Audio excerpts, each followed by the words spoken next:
আমার নাম হচ্ছে মিলি জাকারিয়া। আমি অবিভক্ত ঢাকা মহানগর যখন একটা ছিল সেই মহানগরের সাংগঠনিক সম্পাদক ছিলাম। আমি এখন নমিনেশন পেয়ে আমরা সংরক্ষিত আসনে যেটা চেয়েছি 5ই আগস্ট 17 বছর অনেক কথা। হ্যাঁ, 5ই আগস্ট আপনারা জানেন 5ই আগস্টে আমাদের ভূমিকা কি ছিল। আমরা কাজ করেছি, আমরা আন্দোলনে ছিলাম। আমাদের প্রধানমন্ত্রী ওনার নির্দেশে আমাদের মা গণতন্ত্রের মা আমাদের দেশনেত্রী বেগম খালেদা জিয়া, আমরা সবাই মাঠে ছিলাম। আমার কথা এখন যে সংরক্ষিত নারী আসনে 36 জন যে বিএনপি থেকে বাকিগুলো যে অন্য থেকে নেওয়া হবে, দল কাদের মূল্যায়ন করবে? আমরা তো অবশ্যই আশাবাদী যে আমরা বিগত দিন থেকে ম্যাডাম যখন কারাবন্দি, 111 ম্যাডাম যখন সাব জেলে, এই খেজুর গাছগুলো অনেক ছোট্ট।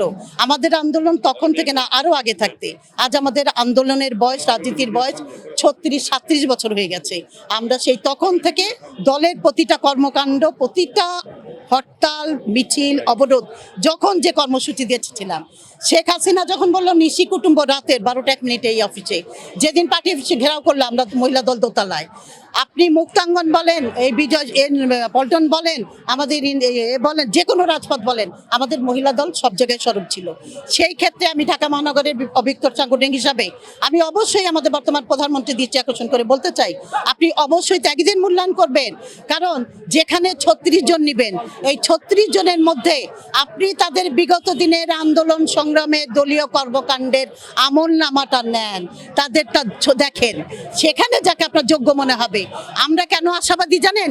কারণ আমরা সেই সময় থেকে দলের যে আন্দোলন সংগ্রামগুলো, যে দুঃসময়গুলো ছিলেন, তখন মৃত্যুর ঝুঁকি নিয়ে আমরা সেই সময়টা আমরা এমন কোনো কর্মসূচি বাদ দেই নাই। জেল খেটেছি, জাহাঙ্গীর গেটে পুলিশের বেদখল মার খেয়েছি, আমি হসপিটালে ছিলাম, আমি 111-এ আমি একরকম অসহায় হসপিটালে রাতের অন্ধকারে ভর্তি হয়েছিলাম, আমার ইন্টারনাল ব্লিডিং হচ্ছিল। আমি স্বামী সন্তানের আমরা তোয়াক্কা করি নাই, মা বাপকে দেখি নাই, আত্মীয় স্বজনকে দেখি নাই। এই দলের জন্য আমরা এতটাই পাগল ছিলাম। এখন অনেক দেখি অনেক নতুনের ভিড়। তবে আমি অন্তত আশাবাদী, আমাদের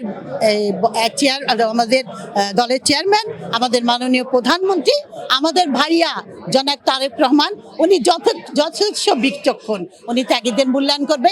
আমরা সেই জন্য কিন্তু সেই আশাতেই কিন্তু আমরা মনে করেছি যে আমরা বিগত দিনতে ছিলাম, আমরা একটা পদে ছিলাম, আমরা দলের প্রত্যেকটা আন্দোলন কর্মসূচি অক্ষরে অক্ষরে পালন করেছি। আমরা চাইতেই পারি, এখন উনি দেখবেন কে যোগ্য এবং আমরা চাই যোগ্যদের মূল্যায়ন হোক।